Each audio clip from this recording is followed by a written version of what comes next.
next 100 million customers. We have with us our moderator, Puneet Gup, Chief Operating Officer, Times Internet, our panelists, Jaiveer Negi, Director Global Partnerships, Google India, Ranjit Pratap Singh, Co-founder and CEO, Pratilipi, Sanjay Sindwani, Chief Executive Officer, Indian Express Digital. Welcome all of you. Dear delegates, please keep posting your questions in the chat box. The panel may address a few in the end. Over to you, Mr. Gupta. Thank you very much. We often use the term next 100 million users to mean different things, the most common of which is the Indian language readers or users who have either come on the internet in the last 1.5 years or will come on the internet in the next 2 years. How true is this generalization? Who are the next 100 million users really? What are their needs? And are we doing enough to solve for them? That's the topic for today's panel. We have a very diverse set of panelists. He represents Google, and Google, as we know, is doing a lot of work for next 100 million users under their billion users program. Ranjit represents Pratilipi, which is India's largest platform for reading and writing in 12 Indian languages. And Sanjay represents the Indian Express, where he is making daily choices to build for and engage not just the next 100 million, but also the prior 500 million users. Without stealing any more time, let's jump right in. My first question is for Jaiveer. Jaiveer, Google is doing a lot of work, as we all know, in the next billion user kind of a space. But it's interesting to know Google's perspective. Who really are these 100 million users? You know, it's been talked about a lot, but who are they? Thanks, Puneet. Thanks for the question. You're right. I think depending on the organization and the individual's perspective, the definition of the next 100 million users is very different. But at Google, we define these users as users who've come online over the last 1 to 2 years. We have a new acronym for them now. It's NIU, which is New Internet Users. And over the last few years, we've done a lot of on-ground research to get better insights about this user cohort, right? And some learnings I'm happy to share are that a lot of these users are less urban, and I would say peri-urban and rural. These users mostly are women, which I'm sure is very non-intuitive, right? Because a lot of them have already come online, but now we see the wave of women coming online slowly. Another very interesting finding is that these users come from a very diverse range of age groups, and it's typically not the youth. Again, very unintuitive, right? Typically, these users have lower literacy, but are multilingual, and typically it's lower income. Now, I know it's a very contentious point. I'm not saying that all new internet users have low income, but the vast majority do fall in the lower income bracket. Couple of more points to add. They're typically in areas where connectivity is low, and since these users are coming into into their digital life for the first time, they are less digital savvy versus the first 100-200 million users in India. Right? So that's typically what we see as the demographic profile of NIU, the new internet users, right? I think what's also interesting to point out is some of the psychographic here, right? A lot of these users, they share devices.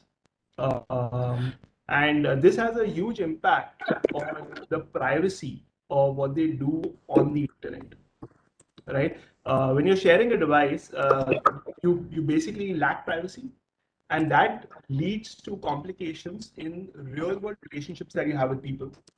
And in India, what we're seeing is that most of the new women internet users, right, they have very controlled or limited experience of the internet because it's managed by the head of the family. Generally, that's male in the India context, right? So I think that's a really interesting insight. So we see that new internet users, they don't feel the sense of ownership when they're consuming content, and they're looking for ways to delete messages, or find these camouflaged apps where they can hide their consumption online. And second, I think when the users come online for the first time, right? At first, it's a very empowering feeling. They feel that they are now fitting in with the rest of the people around them because they now own a smartphone and they have access to the internet. And their primary goal is really to upgrade the quality of life through the internet. They want to figure out how they can make more money or how they can help their children succeed through the internet. But all of this euphoria, right? It tempers down as they start their journey on of the internet, right? Because a lot of smartphones, I mean, 95% of smartphones in India are predominantly English as settings, right? A lot of digital functionalities, which is very familiar to all of us, is very new to them. They just don't understand it, right? I'll give you an example. We were doing this user research in a small rural area in Brazil, and we showed this user the sign of the Wi-Fi, which is like a dot with these arcs on top. And we asked the user, what he felt it meant, and he was clueless. And his immediate reaction was, I think this is the moon with rainbows on top, right? And it's a simple thing, right? All of us would believe that, hey, everyone should know this is Wi-Fi, but in reality, these digital functionalities are not as intuitive to the new internet users, right? So for them, that euphoria turns into intimidation, right? They get very intimidated with what's happening on the internet. It's so complicated from a language standpoint, from various dimensions, right? And they seek help. And that's a really important feature of the new internet users. They do everything online with the help of others who they believe are competent in using the internet. And lastly, they lose a lot of confidence in this experience, right? So they stop exploring because their feeling is that I've just bought an expensive device. If I try to explore too much, I might damage the device, right? So these are some learnings we have about the way new internet users experience the internet, and some insights on the demographics as well.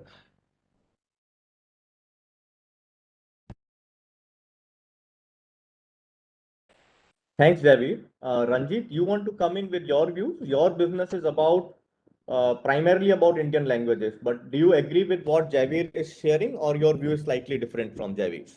No, I think I think this was probably the best explanation for next billion users, 100 million users, depending on who you're talking to, that I have ever heard. I think he covered the nuances as well, and most generalization. Obviously, the thing about generalizations is that it's true for 90% of the people, and obviously there are going to be exceptions. But I think this was probably the best explanation that I've ever heard. Sanjay, you want to come in with your views there? Sanjay, you are on mute possibly. Apologies for that. So I think as far as the next 100 million is concerned, I think Javeer covered it pretty well. But there are different segments within that 100 million that one can look at. And also, it also depends on your business model. Do you want to chase all the 100 million, or you want to chase certain segments out of it? So for instance, in our case, we operate in 5 languages. So for me, the relevant segments out of those 100 million would be the people who are familiar with those 5 languages, and not the maybe 15, 20 other languages which people speak in India. So I think while 100 million is an exciting number, and if you are a horizontal service provider like an e-commerce or Google like search, then 100 million number really makes sense for you, and you have to dig deep into something like that. But when you are offering a product like news, which is limited by language, and you're not offering all the languages, then one has to look at the segments that are relevant to you and see, are there any differentiators out there? And do you really want to chase all the people in that segment? So, from a business point of view, I would probably focus myself on the segments which I play on, and each segment is growing. So my focus typically is, in this additional 100 million people who are coming on board, are there segments I want to cater to? And those segments can be urban senior citizens to college students or school students who I may want to tap into. So I think it's very important to identify the segments that matter to you and focus on them rather than trying to focus on everybody and anybody out there. Understood. Thanks, Sanjay. With everyone agreeing, I have a slightly different variation of the first question because I still want to probe this, right? Is it about the next 100 million users or next 100 million devices? Because with nearly everything being on the mobile phone now and device cycles, change cycles shortening, right? People would change their device in 9 months to 12 months time.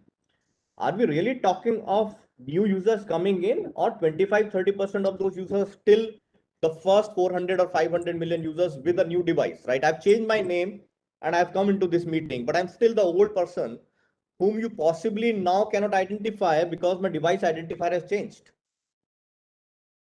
So maybe Puneet, I'll take this given that I've worked in telecom and this used to be a big problem, especially in metros. In certain areas, for example, in my area in South Calcutta, we had 111% penetration. Like, what does that even mean? It basically meant that people are keeping multiple phones, like, or maybe in a single phone they had multiple SIM cards. Yeah. So I think there is, like, you're right that out of the 100 million that we would be able to identify, and it's not just for Pratlipi, but even for companies which have much more advanced technology, including a Google or Facebook, there would be certain overlap. There would be certain people that like none of us will be able to identify that whether they are new users or it's just a new device for old user. But I think technology keeps on getting better, right? So it's, over a period of time, it's not just about unique identifier of the mobile, but that is one part. Then there would be a SIM card. Then there would be the towers that you are connecting to. Then there would be your own previous browsing and purchase behavior. And even then there will be certain overlap. But my point is, like, if there's a 10% overlap, does that really matter from a business perspective? So if instead of 100 million users, the real number is, let's say, 90 million, is that really that meaningful? And in my opinion, at least, it's not. As in, like, it's the same thing that, for example, when people talk about like number of online or internet users. So a lot of times, even if you just kind of used internet by mistake, like you are not really looking for internet, it gets counted as an internet user. So there might be a 10% gap between what, for example, IMI codes versus what, let's say, some other body estimates. But is that really that relevant? Got it. Thanks for your perspective, Ranjit. I have a follow-up question for Jaiveer. What's bringing these users online? What is that specific need? Are they coming online to learn, to be informed, to express their own opinions, to get entertained? Because many of them started their online journey from the short video apps, for example, right? So what in your view is the primary driver for them to come online? Or is it just that they didn't have access earlier, now they have access, so they are online? How would you sum this up, for example? Yeah. I think, Puneet, I'll just come to this question. I want to also reflect on your last question, right? Which is, are these really new users? And I feel that if you try to triangulate data from telcos or even large platforms or the several unicorns that we have now in India, I think with confidence we can say that we have between 400 to 500 million internet users, unique internet users in the Indian landscape, right? Also, just want to touch upon this announcement by Jio yesterday, which is the launch of the Jio Phone Next. I think that's incredible, right? It's a really exciting launch because what it will do is really bring the next 200-300 million users who are currently using feature phones, largely because they'll have a smartphone with real smartphone functionalities, but at a very low price point, and that price point would be comparable to a feature phone. So I feel, I mean, it's the Indian internet landscape is really massive at this point, but the opportunity is even more exciting over the next 2 to 3 years, largely attributed to some of the plays that Jio has created for our ecosystem, right? So now coming to your point, I think clearly what's bringing new users on the internet is the affordability of the device. And this is something our engineers and product teams have been investing in over the last many years.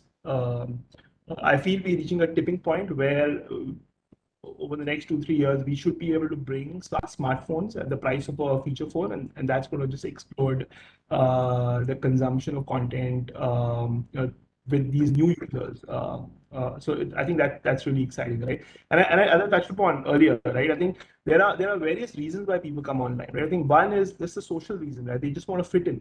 People around them are using smartphones, right? It's cool to use a smartphone, right? You want to have a phone which is like a glass display screen all over without any keyboard. So there is some element of that status and wanting to fit in with people around you.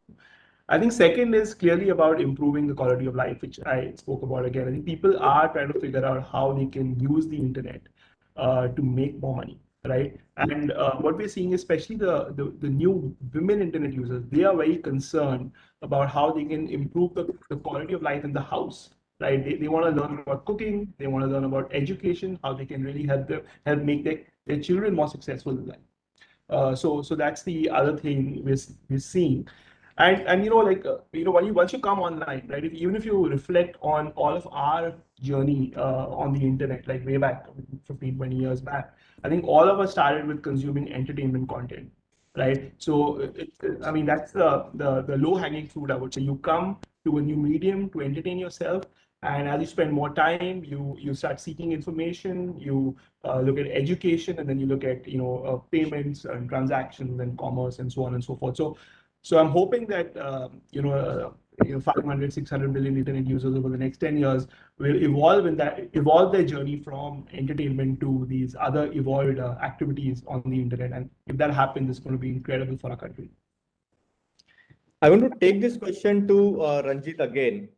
And Ranjit, I can't stop asking this question at this point in time. I remember you mentioning yesterday when we were talking, you were the first person in your family to own a smartphone, right? And possibly the first engineer in over 100 villages from your local place, right? Right. Do your thoughts mirror what Javeer just said, the drive to come online? Do you understand it in a similar way? So I think he kind of talked about the more important bit, which is, and this is obviously in the retrospect when I feel that I have more gray hair and I'm older, that I'm willing to admit this, that I think a lot of times in most families, the first smartphone users are actually children. And they say that it's for education and it's for utility and all of that, but it's really to feel cool. But once they have it, and obviously if you have a smartphone, then you're not going to utilize it just to show off. You're probably going to use other stuff on it. So then it becomes like a one place where you're getting entertainment, you're also learning, you're talking to your like friends and all on WhatsApp. And then gradually you start doing other things which are actually utilitarian in nature. So for example, you learn about, let's say, in fact, this literally happens in my family. Like my younger cousin, who is like maybe 10 years younger than me. So he got a smartphone because he said that, it helps in his studies, but basically it was because some of his friends had one. Then he started ordering jeans online. Now, jeans are not like actually delivered in my village. So they get delivered in Raebareli, which is a district. And every once in a week, he will go there and like he will take those jeans and then come back. Then he started booking, like if somebody is traveling, for example, from a train. So earlier, what we would do is either we'll go to an agent who would live like 4 kilometers away and they will do it. Or whenever you are going to Raebareli, which is 15 kilometers away, then you will book a ticket in advance times. Then he basically taught people, you don't need to go there, I can do it like right now. So I think other people then start, like the older people then start getting influenced and they understand that, okay, there is a utility to it. And after that utility, then they actually go on to content, which is slightly opposite from the younger generation. So this is anecdotal data, of course, like I don't have actual statistical data, but from my own experience and my family's experience, I think it seems to cover it pretty well. Got it. No, great. Thanks for those insights, Ranjit. Question to you, Sanjay. Continuing from this entire discussion, right? The core to solve for the next 100 million users is to first identify who those users are. So when you look at your analytics of a bunch of the sites that you run, the digital businesses, are you able to identify from their footprints that these are the first 500, these are the next 100? And how do you then segment them and build for them? Because building for them could be different than building for the first 500. Yeah. So I think this is something we've been able to identify of late, that who are the people who are coming to our platform for the first time, and And probably from their behavior, you can, also judge to some extent that they are probably new to the internet world itself, because the way they navigate, the way they engage with the site is very different from the way an evolved user typically does. Unfortunately, we haven't really addressed it, but we are realizing, because, our focus largely traditionally has been English language. Then we strengthened our Hindi, Marathi portal, and then went south with Tamil, Malayalam, and Bangla. And as we kind of increased our footprint, we realized we were getting a lot of people who are not as evolved as people who normally consume news on the internet. And this is something now we're trying to resolve and figure out, okay, what is it that we do? So there are two cohorts, and a lot of this learning came in the last 1.5 years when lockdown happened. We realized a lot of traditional print readers started coming online. Now they're actually quite opposite of what we have been defining as the next 100 million. They are evolved, they are urban, they were getting the newspapers, and I'm not talking like Jansatta or Lok Satta, I'm talking about Indian Express and Financial Express. But they are senior guys. They were used to getting their newspaper in the morning. That habit is broken, and now they wanted to still stay connected, and they started coming online. And since they were digital savvy in certain aspects, they were able to communicate either directly or through people they knew in the organization. So, I would certainly get calls from my legal team saying so-and-so is trying to access the site. This is the problem he's facing. XYZ. These are people with influence, people with access. And they're also having challenges. And then we realize, look, there's something wrong in the way we are looking at the product. Something wrong in the way that we are not addressing for a good audience. And I think in the last 6 months or 9 months, we started very seriously looking at saying, okay, at one end, the product teams always get excited about doing something technically more savvy, for more evolved audiences. It's very difficult to make young product guys understand that, you actually need to simplify your product. I mean, if I go back 20 years, we used to optimize images to the extent that, it could load on any kind of a phone. So I think you're talking about two different sets of audiences. One very evolved, very quality conscious, using an iPhone, who actually demand a very high-res image, don't have a connectivity problem. And other, as Jaiveer defined, people who are coming onto the internet from rural areas, connectivity is low, smartphone is low, and capacity is a challenge. So I think the beauty of the Indian market, or the dichotomy of the Indian market, is you have large numbers on both places. And the challenge is, while one segment definitely is today funding your growth, the other segment probably is your future growth, right? They may be lucrative, they may not be lucrative today, but eventually they will become lucrative, right? And models will perhaps evolve where you'll be able to monetize them. So you don't want to leave that segment away. And I think given for the next 2-3 years, organizations that do not focus on both ends will probably end up losing this game in some way or the other. Got it. Jaiveer, are you, in your view, do you think that the next 100 million users are happy with the current state of products or servicing that we can do for them today? In terms of, I would say, in terms of access, the demand and supply gap on content, on availability of a lot of stuff that they want. We discussed about what they are coming for, right? But is that available in the language and the format and the channel and the medium that these people want that content in? Yeah, I think that's a great question, Puneet. So I think we're clear to some extent about why these users are coming to the internet, right? And then they're seeking help on which apps to use to really fulfill their aspirations and objectives of coming online, right? But as they experience the internet, there is some breakage in terms of their experience. Right? But one thing is, I wouldn't say they are not happy, because predominantly they feel that the internet is not working for them because of their capability issue, or because of their lack of digital literacy. So a user does not have the mindset that, hey, the internet does not work. The mindset is, I think internet is great, but I don't know how to use it. right? So from a user perspective, they take the onus on themselves, and that's what builds that lack of confidence and the lack of exploration when they come online, right? They want to just stick to the 2 or 3 things that they have been taught by their helpers, right? Now, having said that, I think what we do know is that almost all devices in India are configured in English language. A lot of these users are bilingual, and their preferred language is not English, right? So they can read 1 or 2 words here and there. But if you see a web page with a lot of English text, that's really hard, right? If you look at if you look at a lot of experiences where you need to log in or create an account, or you need to log in with an email address, right? And that's been our experience, right? Those are like really difficult problems for these users, because they feel that I don't need an email. What's the use of having an email? Or why should I log in? What is an account? And what is a password? I mean, these are alien terms for the new internet user. So their experience is broken as they engage with a lot of products, right? Now, lastly, what is working with the new internet users is, like, if you build a very, very simple experience, what they prefer is more images and videos, and they prefer these to be real world images and videos because they can relate to it, right? So even if you have like abstract images, I mean, let's take the example of Google Maps, which typically is an abstract form, right? It's an aerial view, but it's not a real world image. You can choose to have the real world image, but most users do not have it. Now that is very difficult for them to comprehend. So when the experience is passive in nature, where they just need to lay back and just scroll, like a short form video app or like a feed on a social platform, I think that experience makes sense to them because it's very visual in nature. It's like it has audio and images.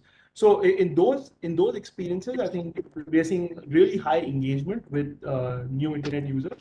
But then a lot of the traditional content that all of us spend time on is content that is not being able to engage with this new set of users. Do you think this behavior is because of lack of literacy, that they prefer more audio and video, or it's a choice because the content that they need is available in those formats? So for example, entertainment is more available in video than in text, right? So it's about the fact that they don't have a choice, or they're expressing a choice. I think it's both, right? Even literate users and users who are literate in local languages, right, will have a challenging experience when they are browsing on their device, which is half English, right? So I think that's an important nuance to understand, right? And I think for a lot of Indians, right, I think if you have content in your own language, you would always prefer it to consuming content which is in a different language and customized to some extent for your language, right? And we've seen that. Let's say music, for example. Like, I mean, in the 80s, we used to listen to a lot of Western music, but as the local Bollywood and other movie industries scaled up and invested more in music, we've seen massive consumption of local language music in the country, right? I mean, now if you see, the vast majority of music listeners are local language music, for local language music, not the Western music. So I would say it's definitely a preference for your own language and local content, but it's more nuanced than that. I think there's also the literacy which plays a bit of a role there. Got it. Ranjit, you get both kinds of users on Pratilipi, right? Yours is a story creation and consuming and creating platform, right? What are your insights? The first few million and the next few million all coming together in one kind of an ecosystem. Do you see some beautiful insights coming out that you want to share with all of us? Something that breaks stereotypes, something that breaks preconceived notions of what people may be thinking about how consumption happens. Actually, if I may, finally, I think I disagreed with something that Jaivir said. So can I expand on that for a little while? Absolutely. Yeah. So I think like Jaivir, what he was talking about, people being, let's say, more kinder to companies and products, that, it's not internet's fault or Flipkart's fault, it's my fault that I don't understand this. is typically true for people who are slightly older. The younger generation, on the other hand, is as demanding as anybody that I have met, and that has nothing to do with whether they are like very, very privileged people, or they are people in a rural village in UP or Bihar, and they are just 13-year-old. So their expectation is fairly simple, that they want like best of the best as soon as possible. And if something is not working, it's like, it's not my fault. It's your job to figure it out. At least my experience, both with Pratilipi, but also with other products, like other founder friends who are running different companies, is that younger generation is like, their demand is basically exactly same as what you will find in a San Francisco, for example, forget about Bangalore. So that was the one caveat. Now coming to your question. So at least in our perspective, what we have seen is that people's base desires are fairly similar. The difference usually in terms of exposure that they have had, and primarily it's about like technology. For example, I think the best example was usability that Jeremy touched upon, that icons which come almost naturally to us, they will not be able to relate to it, not because they are dumber or anything else. It's simply that they haven't been exposed to it as often. So now it seems obvious to me that this is a symbol of Wi-Fi, but that is because like I've been seeing that symbol for like 10, 15 years, right? It's same as think of like a English alphabet. For somebody like me or you, it seems obvious that this is a C and this is a T. But imagine someone who has only studied, let's say Kannada, and never has seen an English letter. For them, obviously, it's going to be difficult to make sense of that. So that difference is obviously there. And same for not just icons, but same for the entire user journey experience. So for example, okay, like the refund concept, for example, like people are not used to somebody else coming to your place to collect a material to refund that. People are used to going to the shop and refunding that. So that is not natural to them because they haven't been exposed to it. But outside of that, our experience has been that people's desires as well as people's aspirations are similar. It's just that you have to make sure that you are catering to the lowest common denominator where they can relate to it from their own real life experiences and not just the internet experiences. At least that has been our experience. Like just for example, a couple of examples. So we also have a feature called P2P messaging, which is basically how readers and writers can talk to each other. Like think of it like old school fan mails, but like WhatsApp instead of actual postcards. And I think about 70% of messages are exchanged, or at least one of the two parties is from a rural area, which would be like the next 100 million users versus the first 400, 500 million users. Even though P2P is not the focus of the product, obviously, so it's not like visible in the front page. You have to tap at 3-4 places before you get there. So these are people who have figured out over a period of time that, okay, if I click here, this happens. If I click here, this happens. If I click here, then I can send a message. Same for, so we recently launched subscription on our literature product about 3-4 months back. And about 40% of our subscriptions are from tier 2, tier 3 places. And again, it's a decent proxy for people who are probably in the next 100 million users versus the first 400 million users. And just for context, about 50% users come from tier 2, tier 3, and 50% come from tier 1. So like 40% is obviously lower than 50, but it's not as low as most people would expect. Got it. Got it. Sanjay, I haven't come to you for a while now. So my next question is for you. With all of the discussion around next 100 million users, right? How much is it important for an organization like yours? Do you have a product roadmap for the next 100 million users carved out? Is there someone actually owning that mandate, working on products and services and features and value creation for those users? You said that they are the future, right? So is there a present focus for a future opportunity is what I wanted to ask. Sanjay, you can mute. Sorry. I look at it slightly differently in the sense that we reach out to almost 200 million uniques on a monthly basis. And the market is around 500 odd million. And if we add the 600 million, it'll reach 600. So for me, the opportunity is the additional 400 million out there, which I'm not tapping into. Now I would look at the market and say, okay, what are the segments that I want to play on? Rather than, now those segments could be out of the additional 100 million that are joining the bandwagon, or it could be out of the 300 million, which I am not tapping into. So I think the view is largely, okay, how do I do that? So one is what you have on offer. Second, what can you do to attract more people in? So, for us, extending into a language is tapping into a new segment of users. That's one way of getting the next 10, 20, 30, 40 million. The other is within the space that we are present in, from a product feature perspective, what do I do to get more people in?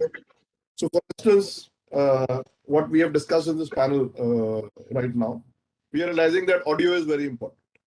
We are realizing video is very important. We are perhaps one of the largest news organizations which doesn't have a TV presence. So video for us has been a important.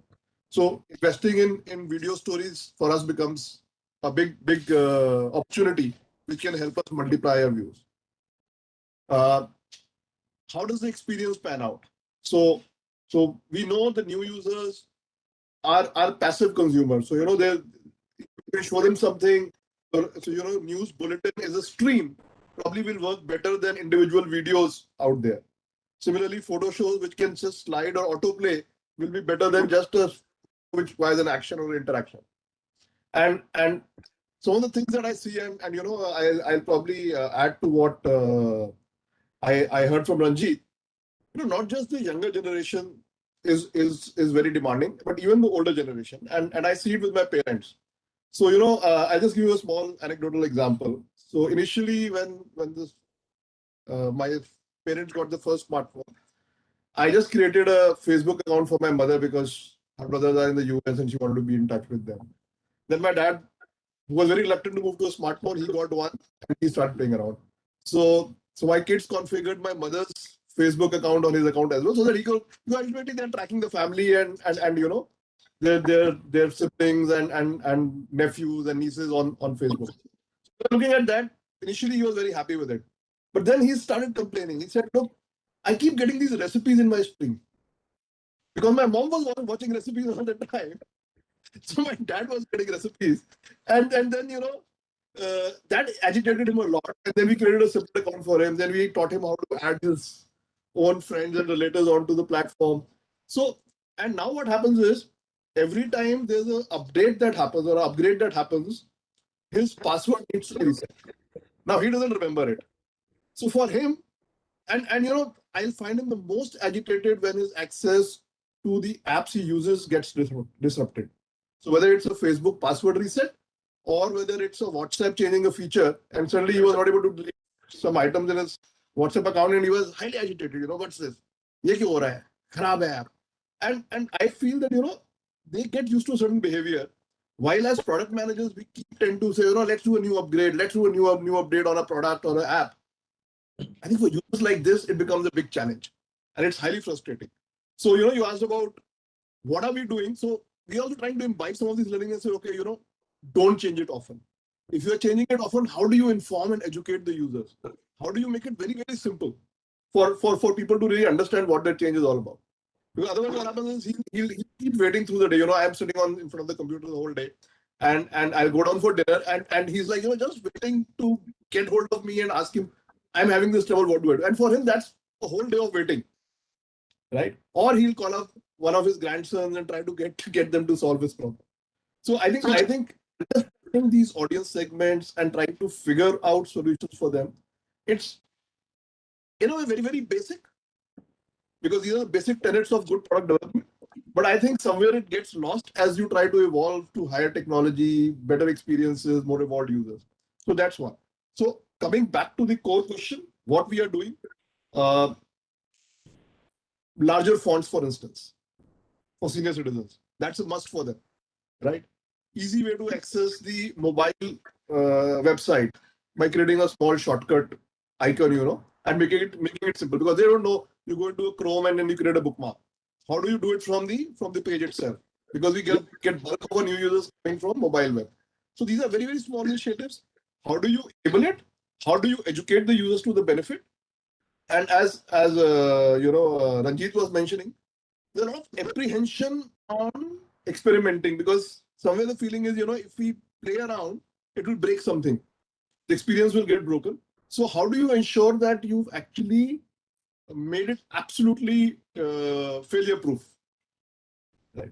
So I think, and I think while Ranjit was taking, I was taking notes that I'll ask my product team to look at his payment flows for subscription, and see can we simplify ours? Because when he's saying he's tackling for the 50% audiences from tier 2, tier 3 cities, I think there will be a lot of learning that he would have built into his flows. And I would like to imbibe that because I see a lot of growth happening for my kind of product. Because a lot of IAS aspirants, for instance, come to my websites. Now, these are people who are well educated, this thing, but coming from the backgrounds they are coming from, they have aspirations, they have the wherewithal, but they may not be as savvy to really kind of circumnavigate the structure that we have created right now. So how do I simplify that? So I think multiple areas of improvement. I don't think we are perfect. I think there's a long way to go. Yes, how do we create differentiated experience for different audiences? That's a little challenging right now because we don't have enough data sets, but we are working on that. And that should enable us to kind of give different kinds of users different experiences. Thanks, Sanjay, for the detailed insights. We are in the last 10 minutes of the discussion now. So I want to ask one last question and then leave time for questions coming in from our audiences as well.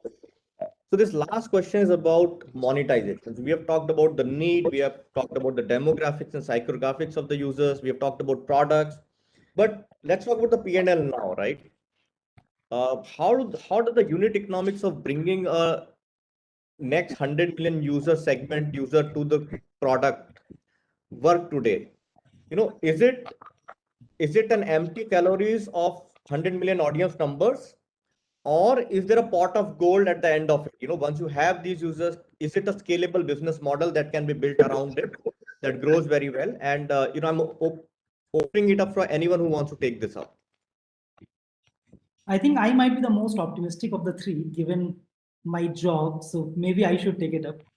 I think in general, so this is not a question which is unique about these 100 million users, right? This is a question that has been common to every single market right from the time that internet started. Like blogging is great, but it's not real career. Like YouTube video, like putting videos on YouTube is great, but it's not a real career. Netflix is great, but it's not a real company, and so on and so forth. Like it has literally been there since the internet started.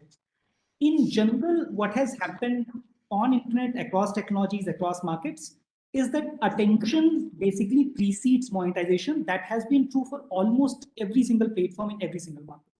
So is there going to be a significant lag in terms of when attention is shifting versus when monetization is shifting? There's definitely going to be. In fact, I remember 6 years back, Benedict Evans in US used to say this quite often, that like it's obvious that someday internet is going to take over TV advertising, and people would basically laugh at him that that's simply not possible. In US, I think it happened about a year and a half back that now like internet advertising on mobile alone is bigger than TV, not internet advertising as a whole. In India, I think it's still much, much smaller, but there is no reason why that wouldn't happen. It's just a question of whether it takes 3 years or 5 years or 8 years. And the same is true for these next 100 million users as well. One caveat though. So it will happen. I think like this is so I'm very, very rarely certain of anything. In general, I always say with a qualifier that 99.9% or most likely. This is something that I'm 100% sure of. With one caveat. Will the monetization models be same as what we have right now? We have no freaking clue. So it's entirely possible that the revenue models that will work best or that will scale best are some things that we haven't even thought of.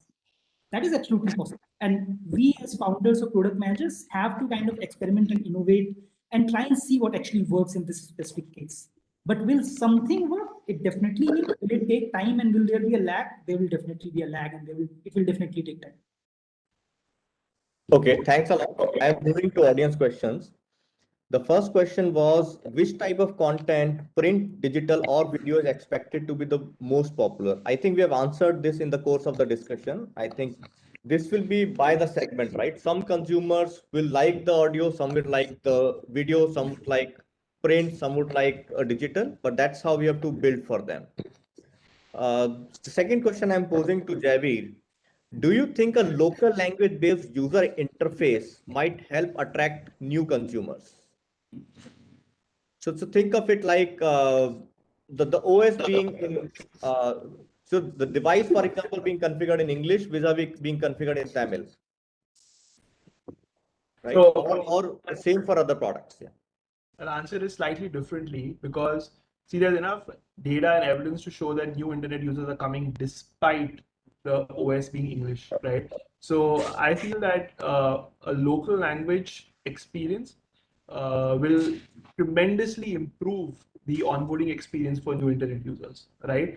And what that means is they will evolve much faster in their internet journey from just consuming entertainment to doing or undertaking more evolved activities on the internet like payments and banking. And so I guess like connecting the dots with your previous question, I think a local language experience at the OS level will go a long way in building monetization for new internet users, but not in terms of getting them on board. That's already happening in my opinion.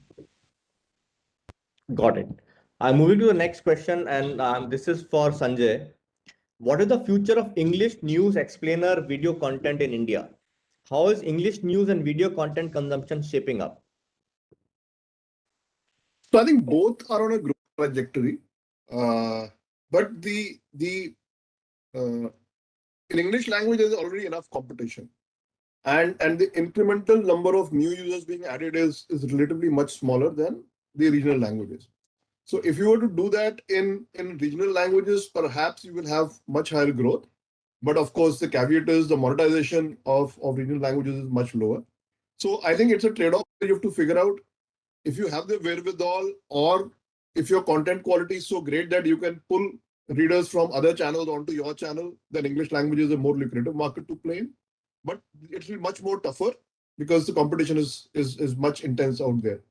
In regional languages, probably the competition may be tougher, but the market is expanding so fast that you can actually tap into new user segments and grow much faster.